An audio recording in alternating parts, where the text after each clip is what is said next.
Welcome to the new session of Biomolecules NCERT revision.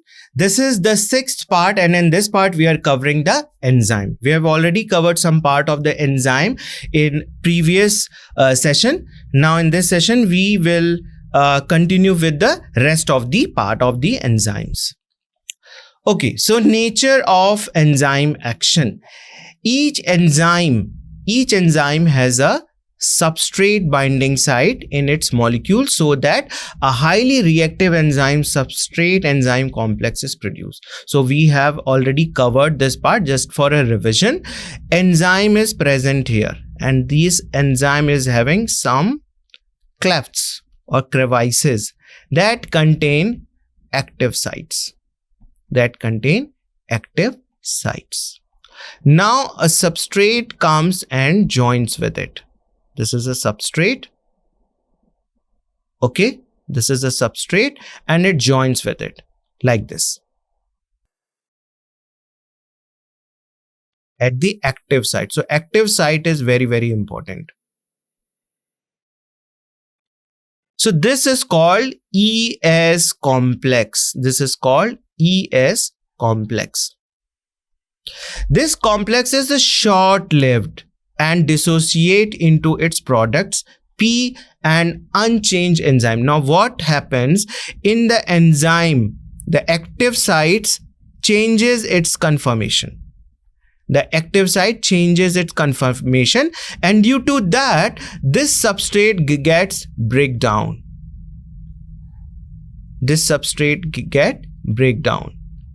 And now these are products.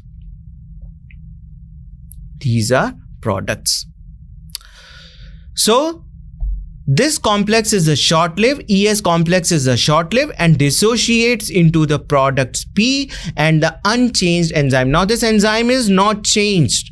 They are again having the active sites in that position again, and they can undergo a next round of the reaction. Okay, so with an intermediate formation, the enzyme product complex EP. So there is one more where the product is formed but it is attached to the enzyme. So that is called as EP. But later that product get dissociated and enzyme is left out. So this is the diagram showing the formation of ES complex is essential for the catalyst. E means enzyme, S means substrate. When formed, they join together, they form ES complex. So substrate entering the active site. So these are the different active sites. Substrate comes and joins it. So this is the enzyme substrate complex.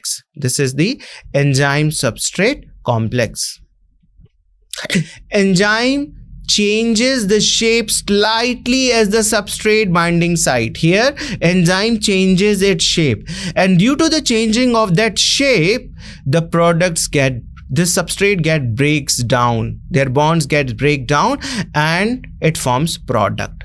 But at this site also, the enzyme and product complex is attached to the enzyme only. The product is attached to the enzyme only. And later, so this is EP. It is EP complex. Now the product is detached. When product is detached, here the products are detached, enzyme is left, and it can go another round of the reaction. The catalytic cycle of an enzyme action can be described as the following steps. So these are the different steps. First, the substrate binds to the active sites of the enzyme, fitting into the active site. So active sites is the key point where the substrate get attached to the enzyme. The binding of the substrate include enzyme to alter its shape. When the substrate binds to the enzyme, it alters its shape. It changes its shape, fitting more tightly round the substrate. The active sites of the enzyme, now in close proximity to the substrate, breaks the chemical bond of the substrate and the new enzyme product complex is formed. So at this particular point also, the product is attached to the enzyme only. The enzyme releases the product of the reaction and the free enzyme is ready to bind another molecule of the substrate and run through the catalytic cycle once again. So like this, enzyme can be used several times. Factor affecting the enzyme activity. Now there are different factors that affect the enzyme activity. The activity of an enzyme can be affected by the change in the condition which can alter the tertiary structure of the protein. So there are different conditions that alter the tertiary structure or alter the tertiary conformation of the protein. And tertiary conformation protein, when changes, it alter the enzyme activity. So these include temperature, pH, change in the substrate concentration or the binding specific chemicals that regulate its activity. So these are the different factors that are very important, and the enzymatic activity depend upon these factors. So let us discuss that.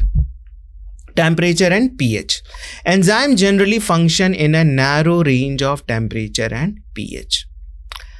So each enzyme shows its highest activity at a particular temperature. At particular temperature, the enzyme is at peak. And at that peak level, it shows its highest activity. Same with pH also. And that is called optimum temperature and optimum pH. So that particular temperature, that particular pH is very important to reach that enzyme at its highest activity. Activity declines both below and above the optimum value. So when you lower down the temperature, okay, or when you increase the temperature, when you lower down the temperature or when you increase the temperature, at that optimum temperature level, the enzymatic activity decreases. Same with the pH. Okay. So here we can see low temperature preserves the enzyme in the temporarily inactive state, whereas high temperature destroys the enzymatic activity because proteins are denatured by heat. So at low temperature, the enzymes are like, they do not show any activity, but their structure is safe. Their structure is not destroyed and they are temporarily inactive form. But what happened at the highest, increasing the temperature beyond its optimum temperature, that destroy the enzymatic activity, because at higher temperature the enzymes get denatured, because enzymes are protein in nature, and at higher temperature the protein get denatured. With the increase in the substrate concentration, the velocity of the enzymatic reaction rises at first. So when you increases the substrate concentration, substrate is increases. Here the substrate increases. Initially, it increases the rate of reaction. But at further increase of the substrate, there is no effect on the increase of the rate of reaction. So the reaction ultimately reaches to the maximum. This is called Vmax. This is the maximum and not exceeded by any further rise in the concentration of the substrate. So you goes on increase the concentration of the substrate, but there is no effect in the rate of reaction. So at one particular level, the rate of reaction is maximum and later it ceases. That is the maximum. That is called as Vmax. This is because the enzyme molecules are fewer than the substrate molecule. The number of enzyme is less and you keep on increasing the substrate. So what happened at one level, all the enzymes are bound with the substrate. All the enzyme, there is no free enzyme to bind with further substrate because substrate is keep on increasing, but we have a limited number of enzymes. So what happened?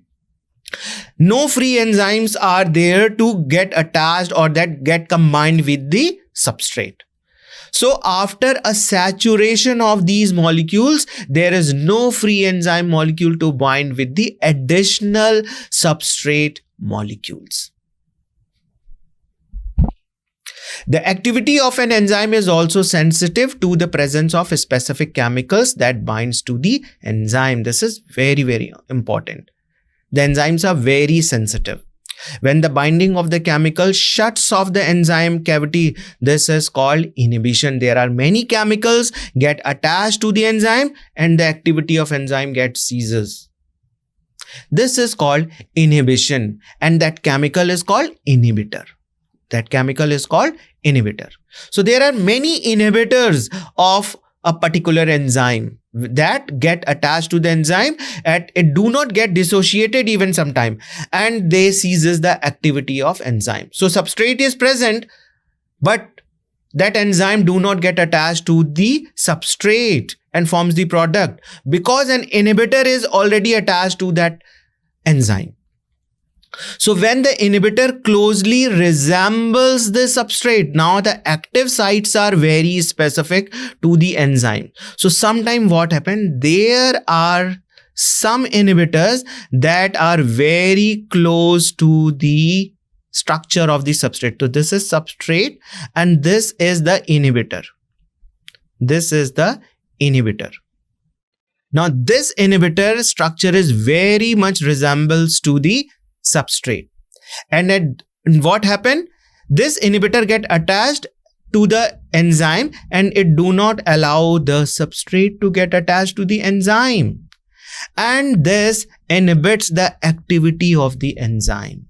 Now enzyme will not get attached to the substrate and no product will be formed. So this is called as competitive inhibitor. This is called as competitive inhibitor.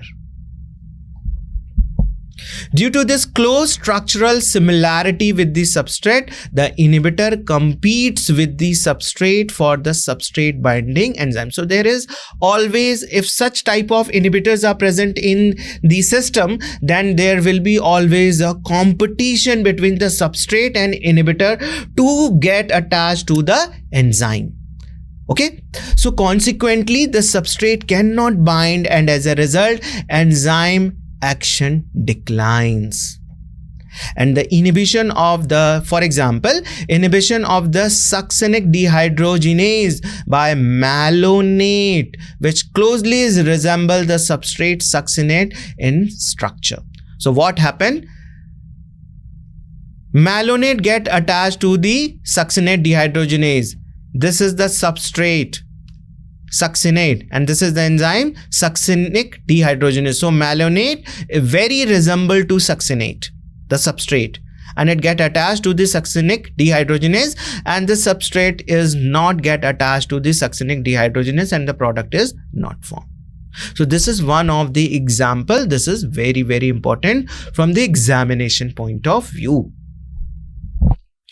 Classification and the nomenclature of the enzyme. So this is the last topic of this chapter. Thousands of enzymes have been discovered, isolated and studied. So most of these enzymes have been classified into the different group based on the type of reaction they catalyze. So there are so many enzymes. To make our study easy, the enzymes has been classified into different groups. Okay, so enzymes are divided into 6 classes and each with 4 to 13 subclasses and named accordingly by 4-digit number. The first one is oxidoreductases and dehydrogenases. Enzyme which catalyze oxidoreduction, both oxidation and reduction between the two substrate S and S dash. So this is S, this is one substrate which is reduced, and S dash which is oxidized. So later what happened in the reaction? S which were earlier reduced get oxidized, and S dash which were earlier oxidized get reduced. Okay, oxidoreductases are of three types: oxidases, dehydrogenases, and reductases. Examples are cytochrome oxidase. This is example of oxidase. Dehydrogenases, succinate dehydrogenase. And what happened? Hydrogen is removed out. So that is why it is called as dehydrogenases. Succinate dehydrogenase is an example of this. Reductases. Okay, hydrogen gas attached to the substrate and it get reduced. So that is why it is called as reductases. Nitrate reductase is an example of this particular type of enzyme. Transferases, second type, enzyme catalyzing a transfer of a group other than hydrogen between a pair of substrates. So we are having two pair of substrate. One is having a group other than hydrogen that is containing G, and other substrate is S dash. Now this G is get attached to the one which is not having the G group. So glutamic acid, which is an amino acid, and oxaloacetic acid, it forms alpha ketoglutaric acid and aspartic acid. Okay, so amino acid is in the reaction is transferred to the oxaloacetic acid and it forms aspartic acid. Okay, hydrolases, enzyme catalyzing the hydrolysis of ester, ether, peptide, and glycosidic, that is CC, C halide, and PN bonds. Okay, so they are catalyzing the hydrolysis of these types of bonds. Hydrolysis breaks up the large molecules into the smaller ones with the help of hydrogen and hydroxyl group of water molecules. Digestive enzymes belongs to this group. Example, amylase, maltase. So here we can see one of the reactions showing C12H22O11 H2O group, and it forms C6H12O6. So two molecules of C6H12O6 is formed. Next one is lyases. Enzyme that catalyze the removal of groups from the substrate by the mechanism other than hydrolysis, leaving the double bond. So here we can see carbon-carbon double bond is having one X group and one Y group. Lyase enzyme, it forms XY and it leaves out CC double bond. So fructose 1,6 diphosphate gives dihydroxyacetone phosphate and glyceraldehyde phosphate. So this is the reactions that comes from the glycolysis, if you remember. So this is the lyases. Isomerases. Isomerases, as name indicate, it forms the isomers, including all enzyme catalyzing interconversion of optical, geometric, or positional isomers. So it includes the enzyme that interconversion of optical isomers, geometrical isomers, and positional isomers. So isomerases are three different types. Glucose 6-phosphate. Fructose convert to fructose 6-phosphate. This is an isomerase enzyme. This is an isomerase enzyme.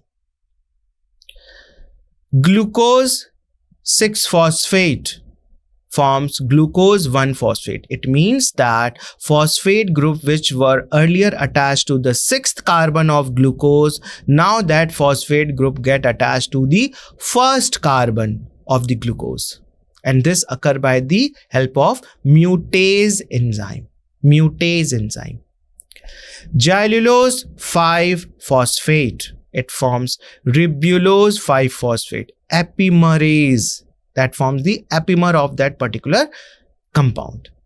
So these are the different isomerases. Ligases.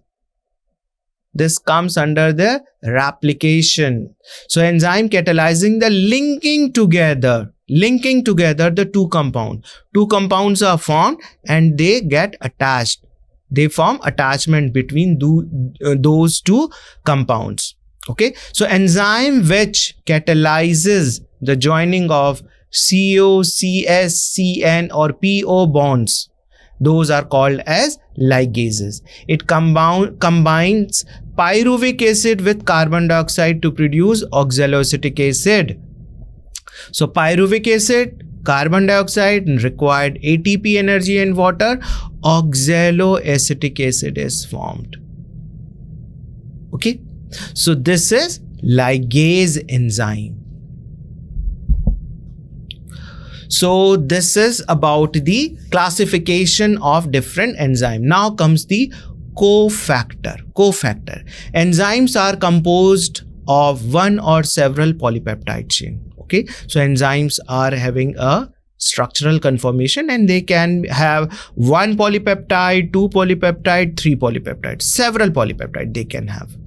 However, there are number of cases in which non-protein constituents called cofactors are bound to the enzyme. Sometimes these are the proteinaceous part. This polypeptide is the proteinaceous part.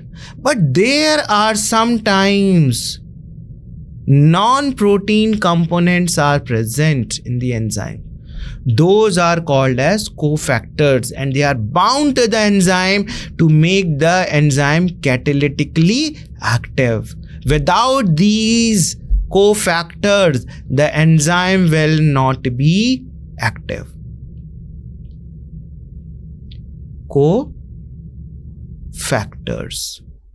And these are the polypeptide chain. Polypeptide chain. This is enzyme. So now you can understand what is the importance of this cofactor. Their enzyme catalytically activity is depend upon these cofactor and they are non-protein structure. Remember this, non-protein structure. In these instances, the protein portion of the enzyme is called apoenzyme. So this polypeptide chain, this part is called as apoenzyme. The three kinds of cofactor may be identified: prosthetic group, coenzymes, and metalloins. There are three different types of cofactors. First one is prosthetic group, second can be coenzymes, and third is metal ions. And the protein part, or you can say the part which is made up of polypeptide chain in an enzyme, that is called as apoenzyme. And the part which is not a protein part or not a polypeptide part, non-protein constituent, is called cofactor. And those cofactor can be of three different types. Number one, prosthetic group. Number two, coenzymes. And number three, metal ions. Prosthetic group are the organic compounds. Okay, they are organic compound. The first type of coenzyme, prosthetic group, that are organic compound and are distinguished from other cofactor that they are tightly bind to the apoenzyme. For example, peroxidase and catalase, which catalyze the breakdown of hydrogen peroxide to water and oxygen. So these are the examples of prosthetic group. They contain the prosthetic group heme. And it is a part of active sites of the enzyme. Now this is very important that heme is the prosthetic group and the active site is present in this part only. So how important this? Because if there is no active site, then enzyme activity cannot be go. That enzyme is not active. So enzymic activity depend upon its active sites. And this prosthetic group in peroxidase and catalase is heme. So that is very, very important. Next type is coenzyme. Coenzyme are also organic compounds, but their association with the apoenzyme is only transient. The first one, they are very tightly bound, but in the case of coenzyme, they are the organic compound, but they are not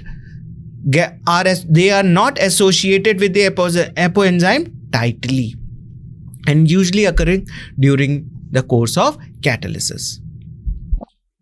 Furthermore, the coenzyme serves as cofactors in a number of different catalyzed reactions. The essential chemical compounds of many coenzymes are vitamins. Sometimes they are part as a vitamins. Coenzyme nicotinamide adenine dinucleotide, that is NAD, NADP contain vitamin niacin. Okay, a number of enzymes require metalloin. Now, this is the third type of cofactor, metalloin. Their activity, which forms the coordination bond with the side chains at the active site, and at the same time form one or more coordination bond with the substrate. So they are very important to form the bond with the substrate. Enzyme form bond with the substrate with the help of these metal ion. Okay, so zinc is a cofactor for the proteolytic enzyme carboxypeptidase. This is one of the examples of metalloin present as a cofactor. Catalytic activity is lost when the cofactor is removed from the enzyme, which testifies that they play a crucial role in catalytic activity of the enzyme. Okay, so this is all about this chapter. We will meet again with one more interesting chapter, with one more interesting session. Till then, thank you very much.